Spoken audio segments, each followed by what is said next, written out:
আপনারা জানেন এই ভারতীয় আকর্ষণ শুধু এখন থেকে না, ৭১-এর স্বাধীনতা আন্দোলন থেকে শুরু করে ফেলানি সহ আত্মহত্যা সহ আজকে আমাদের হাতি দিয়ে থাকতে হয়েছে। আমরা অত্যন্ত দুঃখ করতে চাই, এই ভারতীয় আগ্রাসন আর বাংলাদেশে চলবে না, বাংলাদেশে চলবে না। আমরা ৭১ এবং ২৪ স্বাধীনতা পেয়েছি, এই স্বাধীনতাকে অবলম্বন করে একটি স্বাধীন সার্বভৌম রাষ্ট্র হিসেবে এই রাষ্ট্রকে পরিচালনা করবে ইনশাআল্লাহ।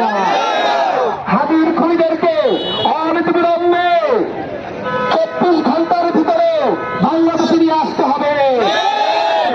বলতে চাই এই ইন্টারিম গভর্নমেন্ট সম্পূর্ণভাবে ব্যর্থ হয়েছে, তারা চুলাইছে তাদেরকে নিরাপত্তা দিতে পারে নাই।